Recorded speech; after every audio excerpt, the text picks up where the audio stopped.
Obrigado, Senhor, pela minha família.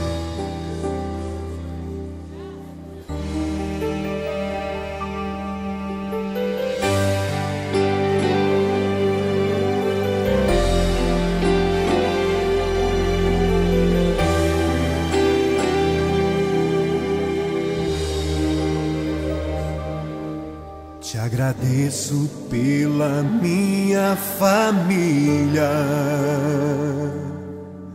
e por tua presença no meu lar. Te agradeço pelo pão de cada dia que o Senhor nunca deixou faltar. Te agradeço pela nossa harmonia.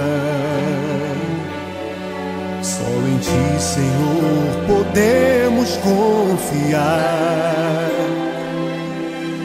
Já te agradeço pelas Tuas maravilhas e os milagres que ainda há de operar. A minha família é bênção do Senhor.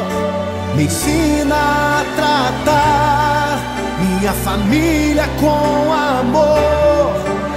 Edifica minha casa para o Teu louvor. A minha família é um presente do Senhor.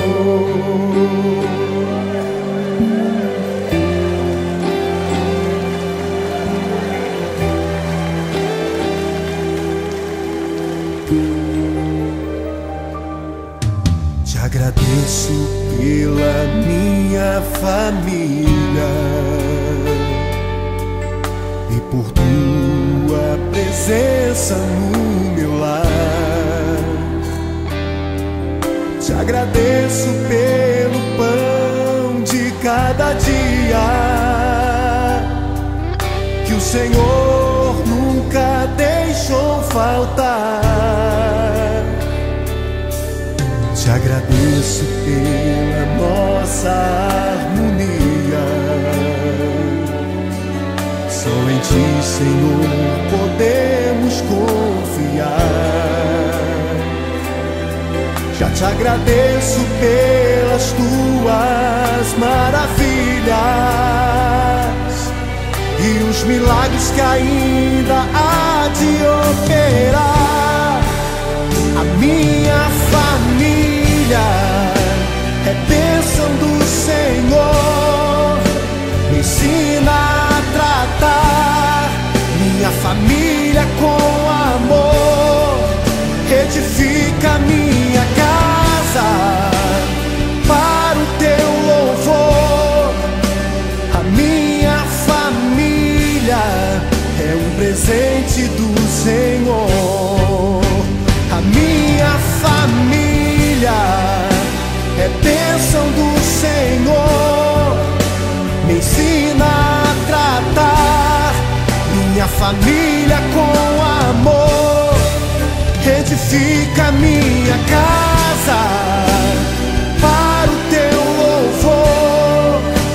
A minha família é um presente do Senhor. A minha família é bênção do Senhor. Eu convido você a dar um abraço nessa pessoa que você tanto ama. E se você não está perto dessa pessoa, liga para ela, diga: eu te amo, você é muito importante para mim. A minha família é um presente do Senhor. A minha